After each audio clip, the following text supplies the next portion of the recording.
Donc, restons dans les exemples que j'ai donnés pour distinguer le contribuable et le redevable. Dans la première opération de l'achat du matériel informatique par notre entreprise Mareplast, on a dit que notre entreprise est le redevable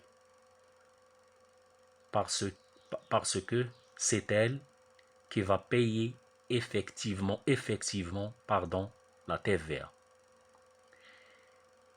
Et le contribuable sera le fournisseur, c'est-à-dire le fabricant du matériel informatique. Et du coup, vous constatez que le redevable et le contribuable dans cette opération ne sont pas la même. Et ainsi, dans la deuxième opération d'achat de matières premières par notre entreprise Mareplast, le redevable, c'est l'entreprise Mareplast, car c'est elle qui va payer effectivement la TVA en achetant les matières premières. Et le contribuable sera le fournisseur des matières premières parce qu'il, c'est-à-dire le fournisseur de matières premières va recevoir cette TVA et va la donner au trésor public. Donc, ce fournisseur de matières premières est le contribuable.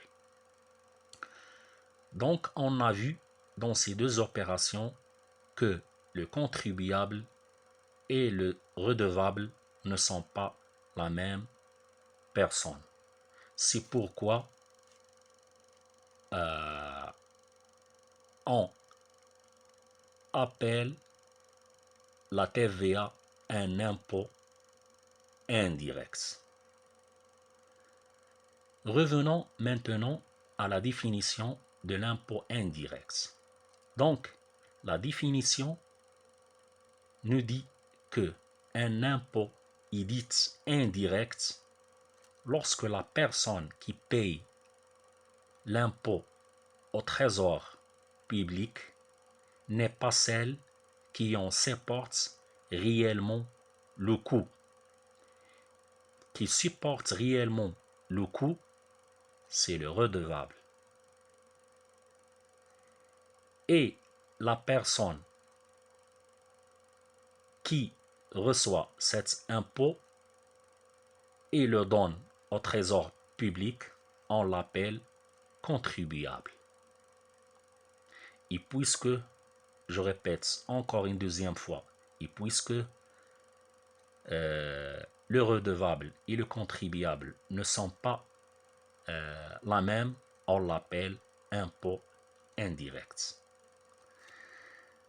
Donc, jusqu'à ce stade, on a bien compris les deux caractéristiques de la TVA.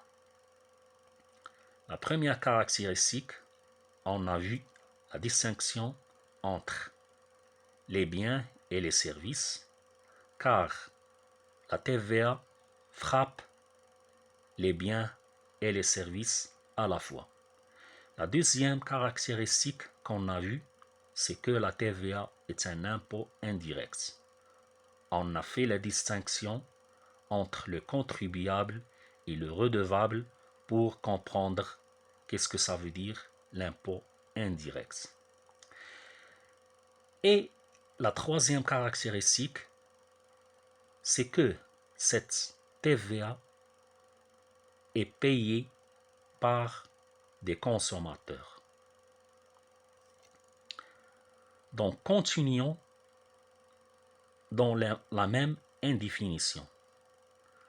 Donc, cette TVA est ainsi prélevée par les entreprises lorsque celles-ci facturent leurs clients, c'est-à-dire dans la première opération d'achat de matériel informatique.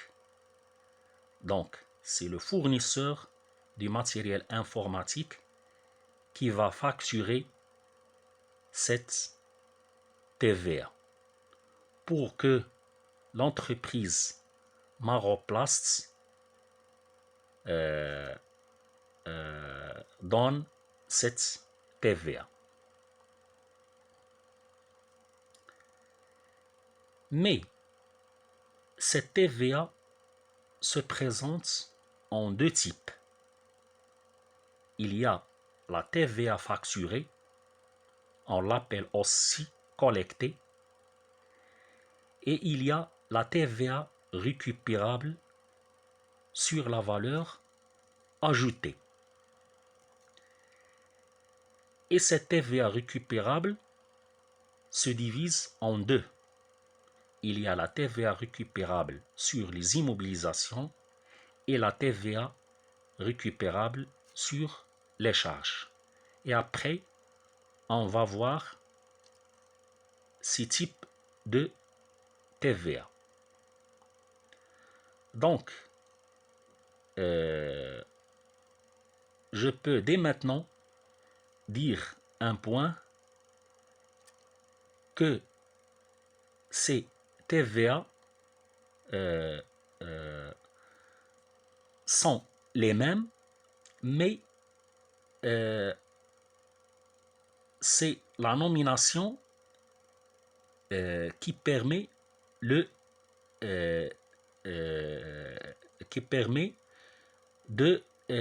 les différencier. C'est on est face d'une opération d'achat ou d'une opération de vente. Et si on est face à une opération d'achat ou de vente, est-ce que cette opération d'achat ou de vente a porté sur ce qu'on appelle des charges ou bien des immobilisations? S'il porte sur des charges, la TVA, on l'appelle TVA récupérable sur charge. Et le cas contraire, si cette TVA porte sur des immobilisations, on l'appelle TVA récupérable sur immobilisation. Et toujours, la TVA récupérable se trouve dans l'opération d'achat. Par contre, la TVA facturée se trouve dans l'opération de vente. Alors,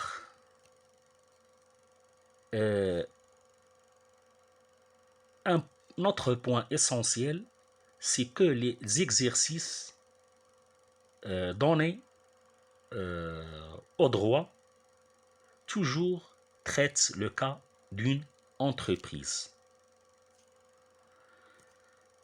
Dans ce premier dossier, il s'agit de l'entreprise Maroplast. Il y a deux situations différentes dans lesquelles se trouve cette entreprise. La première situation.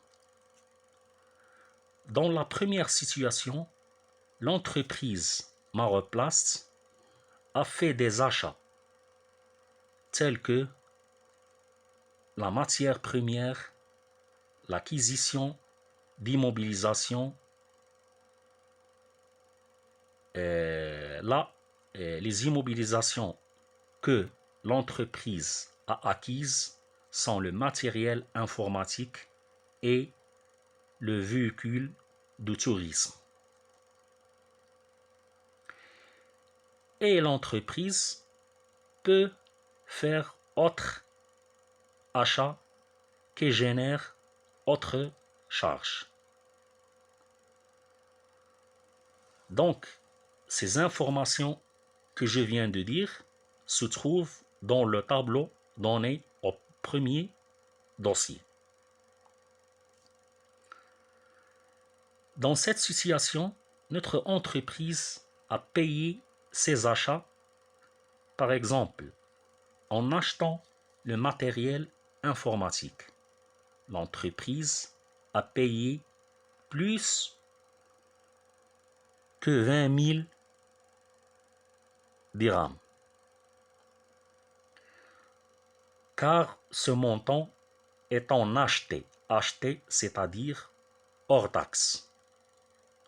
En d'autres sens, ces 20 000 dirhams n'inclusent pas la TVA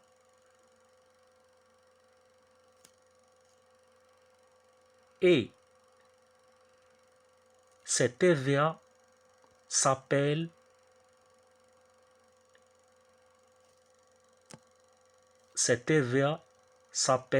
la TVA récupérable sur immobilisation. Pourquoi on a dit récupérable? Parce que notre entreprise se trouve dans une opération d'achat. Et on a dit qu'elle est récupérable sur immobilisation parce que l'achat ou bien l'opération d'achat a porté sur une immobilisation qui est bien sûr le matériel informatique. Et pourquoi on a dit récupérable? Parce que notre entreprise Maroplace va récupérer cette TVA de l'administration fiscale. Et je vais vous montrer comment ça se fait ou bien comment cette récupération se manifeste.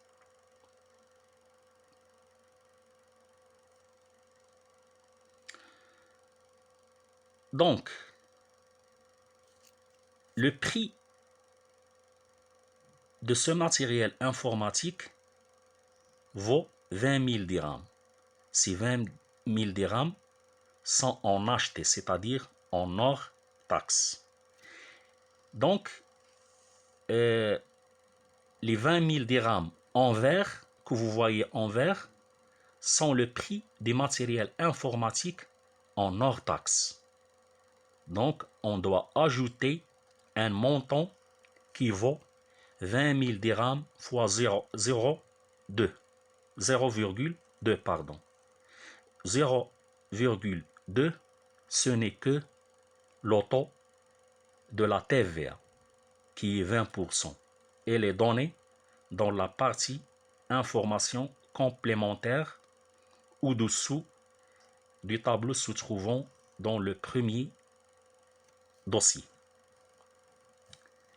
Et du coup, on va trouver un montant de 24 000 dirhams.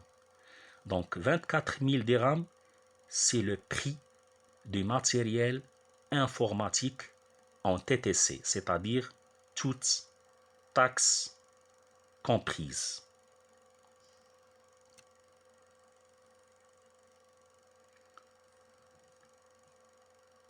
Ce même raisonnement s'opère dans le cas de l'achat des matières premières. En l'y payant, l'entreprise va récupérer la TVA. Mais cette fois-ci, on l'appelle la TVA récupérable sur charge. Car l'opération d'achat, dans cette fois-ci, a porté sur des matières premières, c'est-à-dire sur l'achat des matières premières. Et l'achat des matières premières sont des charges. C'est pourquoi la TVA qui a frappé l'achat de ces matières premières, on l'appelle TVA récupérable sur charge. Le montant des matières premières est de 105 000 dirhams. Ce montant est exprimé en HT, c'est-à-dire en hors taxe. Là, en hors taxe veut dire que la TVA n'est pas incluse. Et du coup, pour calculer la TVA, on doit multiplier 105 000 fois, ou bien on va multiplier 105 000 par 20%, qui est le taux de la TVA. On va trouver un montant de 210 000,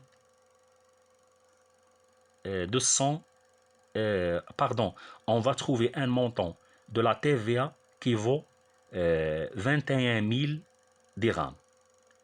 Et donc, le montant des matières premières en TTC, c'est-à-dire toute taxe comprise, est de l'ordre de 126 000 dirhams.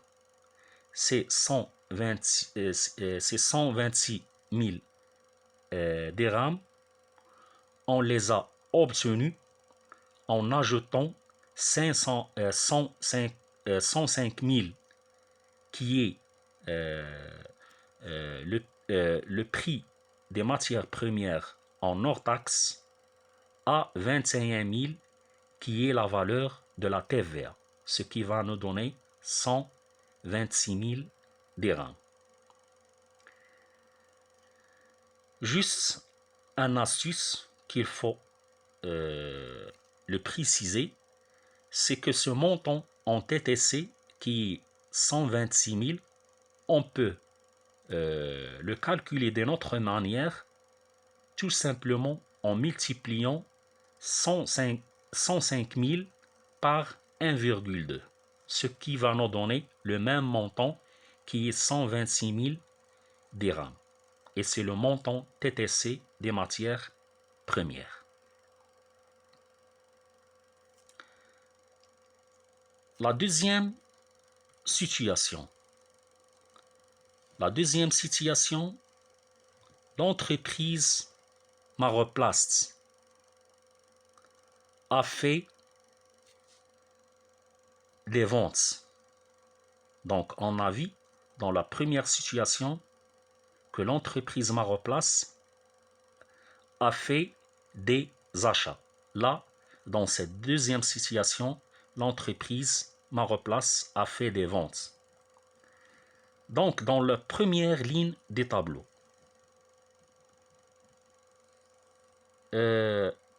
l'entreprise a vendu des produits finis. Je vais vous donner un exemple. En janvier, l'entreprise a réalisé des ventes d'un montant de 252 000 et ce montant est en TTC, c'est-à-dire toute taxe comprise. Donc, ce montant va être égal à 252 000 sur 1,2. Pourquoi on a divisé par 1,2? Pour trouver le montant de cette vente en hors taxe, ce qui va nous donner 210 000 dirhams.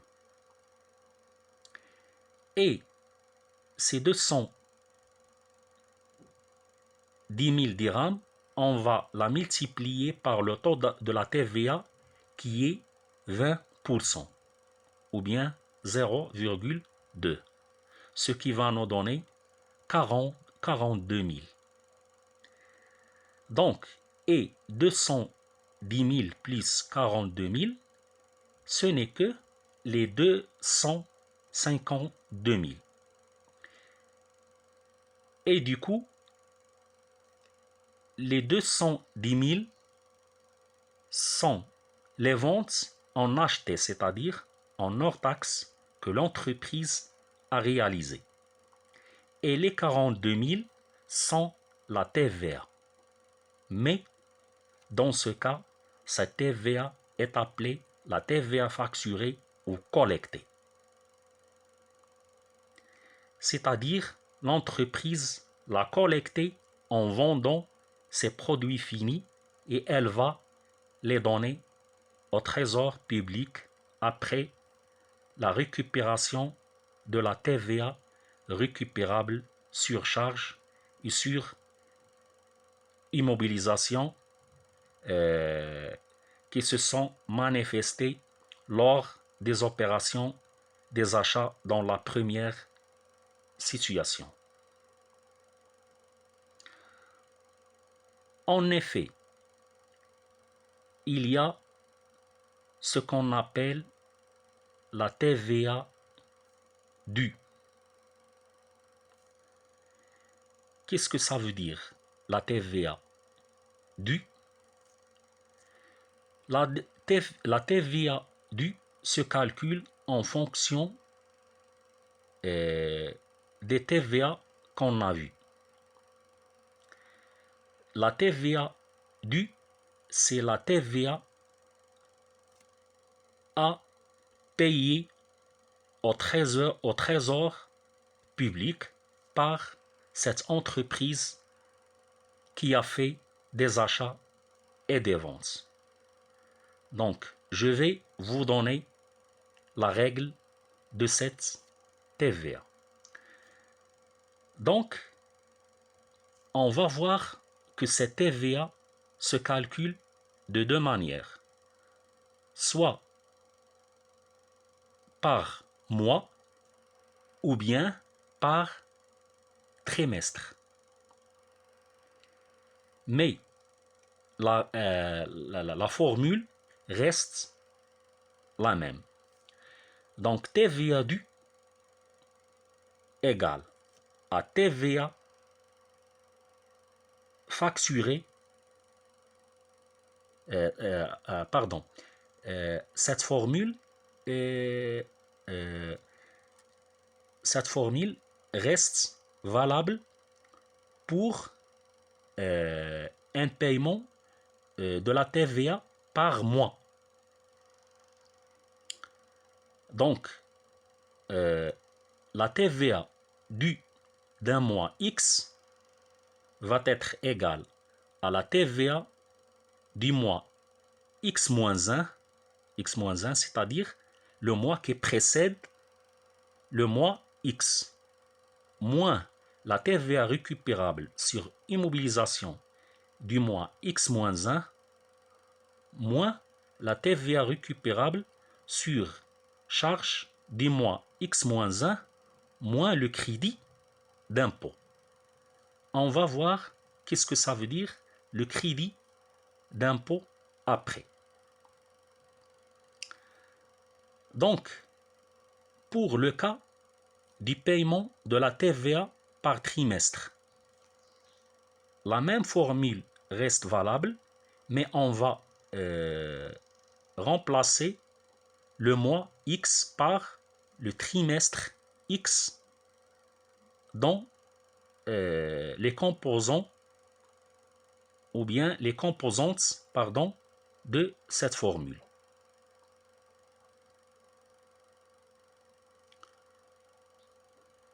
Maintenant, je vais vous expliquer qu'est-ce que ça veut dire le crédit d'impôt. Donc, d'après la formule, supposons qu'on est dans un mois X. On est face à deux cas. Le premier cas, c'est que la TVA facturée est supérieure à la TVA récupérable. Et dans ce cas, l'entreprise doit un montant au trésor public. Mais dans le cas contraire, si la TVA récupérable est supérieure à la TVA facturée, donc c'est l'inverse. C'est le trésor public qui doit à l'entreprise. Et ainsi, ce montant, on l'appelle crédit d'impôt. Et du coup, ce crédit d'impôt se manifeste lorsque la TVA déductible est déductible, c'est-à-dire c'est la TVA récupérable, est supérieure à la TVA collectée. Donc l'entreprise a droit à un crédit de TVA. Elle peut soit en demander le remboursement au trésor public, soit elle va utiliser ce crédit d'impôt pour le déduire de la prochaine TVA due des mois ou des trimestres qui viennent. Maintenant, on va passer à un autre point essentiel.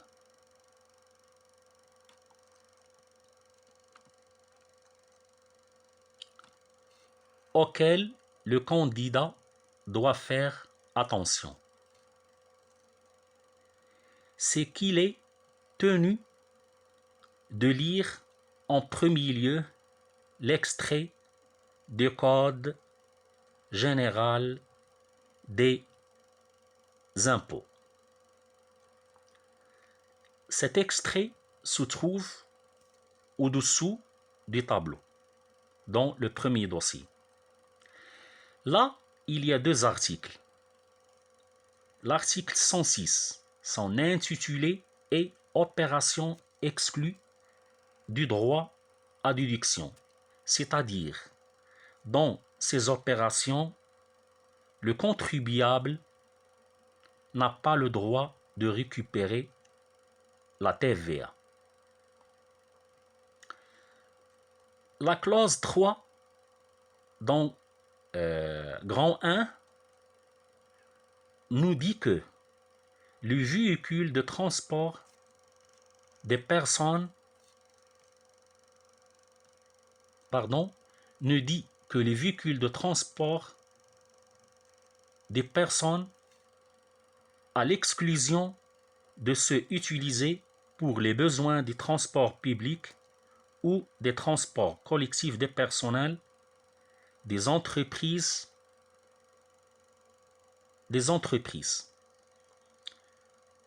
Donc, les véhicules de transport de personnes, à l'exclusion de ceux utilisés pour le besoin des transports publics ou des transports collectifs des personnels des entreprises,